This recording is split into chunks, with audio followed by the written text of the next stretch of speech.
did we get into this mess that we're in? How did we get into such a mess in the first place where the family seems to be so fractured? In the Bible, there is a law of first mention. I know some of you who have gone through a new members class know what that is. That is wherever you see the first mention in the Bible, that may be a good place to look at for a particular incident. So if we're going to look at family situations, we may get a clue of what happened to the family if we go back to the first mention of family and the first family concept. It is in Genesis chapter 3. If you go back to Genesis chapter 3, we'll discover some clues. Satan infiltrated the first home, causing spiritual deterioration in the lives of Adam and Eve, which led to relational deterioration in the family. I want to suggest tonight that the family problems caused with Adam and Eve were also passed down to their sons, Cain and Abel. You'll catch that on your way home. I ain't got a lot of time tonight. Satan's premier goal is not just to destroy you, but it is the destruction, the total destruction of your family.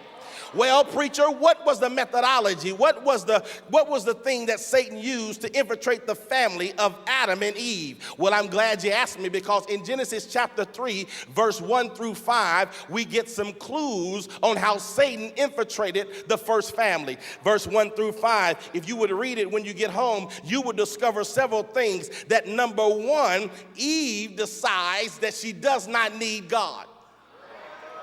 Number two, she decides that she does not need Adam.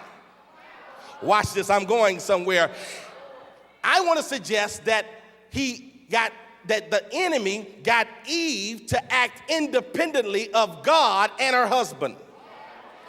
Not only did he get Eve to act independently of God and Adam, but I want to suggest that he got Adam to become passive. I wish I had a whole lot of time. I want to suggest that Adam became sissified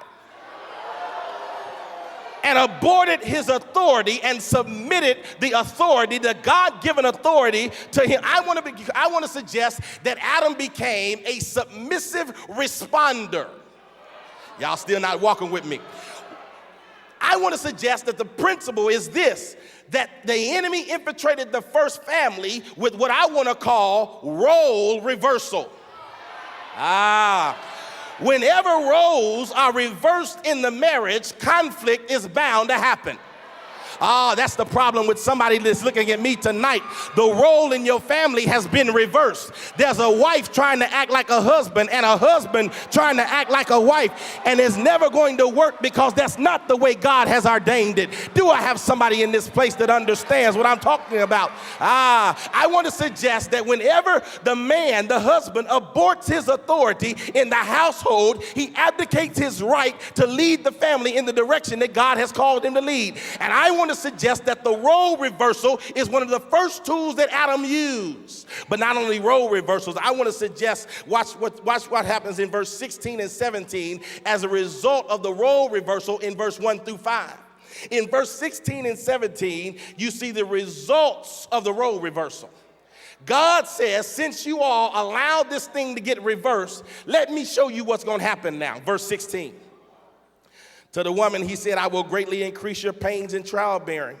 With pain, you will give birth to children. Watch this. Your desire will be for your husband, and he will rule over you.